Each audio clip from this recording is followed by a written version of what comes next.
सरकार उस निंद्रा से जागेगी और सहारा समूह पर एक बड़ी कार्रवाई करने का काम करेगी। और वो बड़ी कार्रवाई होगी सहारा को अधिग्रहण करके अपने अधिकारियों को बिठा के जो सेबी के पास पड़ा हुआ पैसा है वो सहारा के निवेशकों को देने का काम किया जाएगा और सहारा की कारोबार को जो है अपने कब्जे में लेकर सरकार अपने तरीके से चलाने का काम करेगी। और सहारा के जिन अधिकारियों ने इस देश के लाखों लोगों को, करोड़ों लोगों को रुलाया है, उनसे भी आपको बदला लेने का मौका मिल जाएगा, वो भी हिरासत के में जेल में आपकी सलाखों के यानी कि देश की व्यवस्था के लिए, देश के लिए बहुत बड़ा काला धब्बा सहारा इंडिया समूह और उससे जुड़ी हुई व्यवस्थाएं हो चुकी हैं।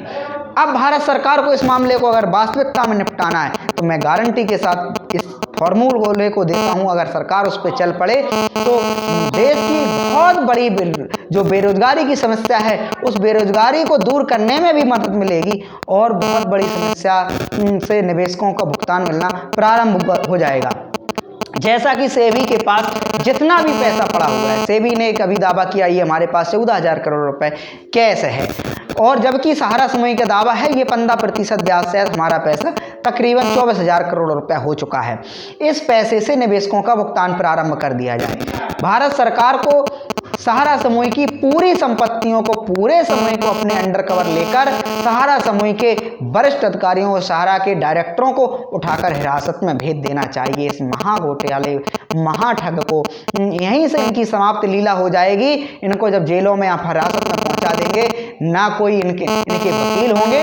जब ये बार बार वकीलों के माध्यमों से निवेशकों को डराते हैं, एजेंटों को डराते हैं, सरकार बार बार सहारा के द्वारा सरकार के खिलाफ वकील खड़े कर दिए जाते हैं और विभिन्न देश की न्यायालयों, अदालतों में सहारा के द्वारा सरकार को परेशान किया जाता है, निवेशकों को परेशान किया जाता है, उनके एम्प्लॉइयों को परेशान किया जाता है। एक झटके में उनका सारा खेल खत्म हो जाएगा। उनके सारे अधिकारियों को उठाकर आप जेल में डाल दीजिए। समूह की सारी संपत्तियों को सरकार अपने कवर लेकर एक एजेंसी नियुक्त कर दे, एक संस्था नियुक्त कर दे। जिस प्रकार से LIC कारोबार कर रही, इसी प्रकार से सहारा को कोई नया नाम देकर सहारा कारोबार करे, जिससे उनके एजेंट का भी रोजगार मिलेगा, उनके एम्प्लॉइयों को भी रोजगार मिलेगा और यहाँ तक कि उनके निवेशकों का भी भला हो जाएगा। जो उनके सहारा के 10-15 करोड़ निवेशक हैं उनको भुगतान, तो एक झटके में उनका सारा खेल खत्म हो जाएगा। सबसे अच्छा सिस्टम है सहारा समूह के खिलाफ कार्रवाई करने के लिए, सारे समूह के डायरेक्टर्स को उठा के हिरासत में ले लीजिए। आप समूह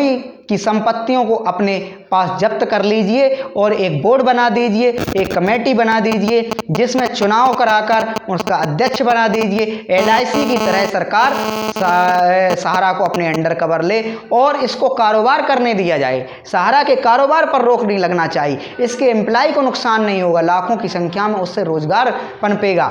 ये फार्मूला इस देश को सुब्रत राय ने कुछ दिया हो ना दिया हो वो नहीं जानते, लेकिन इस देश को फार्मूला रोजगार का बहुत अच्छा दिया है। सहारा ने कहीं ना कहीं अपना नाम रोजगार के मामले में अग्रणी संस्थाओं में दर्ज करा रखा था और लाखों लोगों को रोजगार मिलता था। वो सरकार भी कर सकती है। जब ये महाठग, महाघोटालेबाज सरकार के किसी भी कानून को नहीं मान रहा है, सरकार के किसी भी आदेश को नहीं मान रहा है, तो इससे अच्छा है कि निवेशकों की भलाई के बारे में सोचा जाए और समूह पर अपने अधिकारी, अपने लोगों को बिठाकर समूह की क्रियाकलापों को संचालन किया जाए, जिससे उनके एजेंटों का भी भला होगा और निवेशकों का भला भी होगा। धन्यवाद। आप लोग हमारी वीडियो को लगातार शेयर करते रहें जिससे सरकार जागे। ये सत्य बात है, सहारा समूह की जो संपत्तियां हैं इसमें कोई दो राय नहीं है, भुगतान देने के एवज में कई गुना ज्यादा हैं। तो सरकार को अधिकृत करने में सहारा समूह को किसी भी प्रकार की कहीं कोई परेशानी, दिक्कत नहीं होना चाहिए। सीधा अपना एक बोर्ड नियुक्त कर दीजिए, उसके डायरेक्टर का चुनाव जिस प्रकार से भी सरकार तमाम सारी एजेंसियों में करती है, LIC समेत देश की कई सारी ऐसी बैंकिंग व्यवस्थाएं हैं जहां अपना डायरेक्टर, अपना चेयरमैन चुनने के लिए चुनाव होता है और उस चेयरमैन के द्वारा सरकार देखरेख व्यवस्था अपने कवर में रखती है। एक कोई नियम कानून उस कमेटी पर लागू कर दिया, जैसे LIC एक्ट है, वकालत के लिए वकालत एक्ट है, इसके लिए सोसाइटी एक्ट है। इस प्रकार से सहारा की जो संपत्तियां अधिग्रहित हों, सहारा समूह का जो संपूर्ण कारोबार है, जो सहारा समूह के द्वारा एक हलफनामे में सुप्रीम कोर्ट को भी सौंपा गया था, जिसमें देश के विभिन्न समाचार पत्रों के माध्यम से देश को जानकारी हुई थी कि सुप्रीम कोर्ट सहारा की संपत्तियों को जानकर भौचक्का रह गया जब सहारा के वकील ने सुप्रीम कोर्ट को याद दिलाया कि मान्यवर आपके द्वारा बताया गया था कि ये गुप्त रखा जाएगा, देश की समझ सार्वजनिक नहीं किया जाएगा कि आपके पास क्या संपत्तियां हैं। लेकिन इतना तो तय है ही कि सहारा इतना बड़ा समूह है, निवेशकों की जो देनदारियां हैं वो कम हैं और निवेशकों के जो भुगतान देने हैं वो कम हैं। इससे व्यवस्था बिगड़ेगी भी नहीं और व्यवस्था चलती भी रहेगी। धन्यवाद साथियों। इस वीडियो को आपको शेयर करने के क्या क्या फ़ायदे हैं वो भी चलते चलते बता दें। आप इस वीडियो को शेयर करेंगे तो आपकी परेशानी, दिक्कत देश के प्रमुख व्यवसायिक लोगों को, राजनीतिक लोगों को, कानून के ज्ञाताओं को पता चलेगी, राजनेताओं को पता चलेगी, क्योंकि उनको लगता है सहारा का एक मैटर है, अपना मैटर है। उनको आपको इससे पता ही नहीं लगता है कितने लोगों को रोजगार चला गया, कितने लोगों का क्या हुआ है। इसलिए इस वीडियो को हर ग्रुप में, हर जगह शेयर करें और खासकर उस हिस्से को काट करके जरूर शेयर करें जिस हिस्से में देश की व्यवस्था को चलाने के लिए सहारा समूह पर किस प्रकार से अधिग्रहण किया जा सकता है, निवेशकों की भलाई के बारे में किस प्रकार से सोचा जा सकता है, एजेंटों का रोजगार ना जाए उसके लिए किस प्रकार से सोचा जा सकता है। उस हिस्से को जरूर आप देश के प्रत्येक ग्रुप में, इंस्टाग्राम से लेकर सोशल मीडिया का जो भी प्लेटफॉर्म आप इस्तेमाल करते हैं, प्रत्येक जगह आप उसको छा दीजिए, जिससे वीडियो करोड़ों की संख्या में लोग देखेंगे।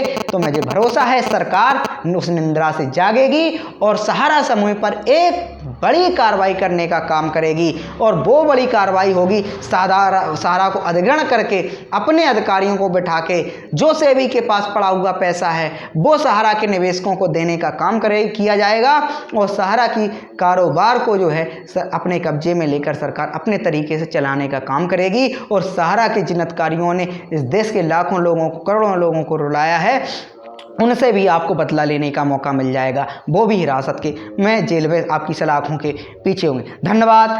जय हिंद।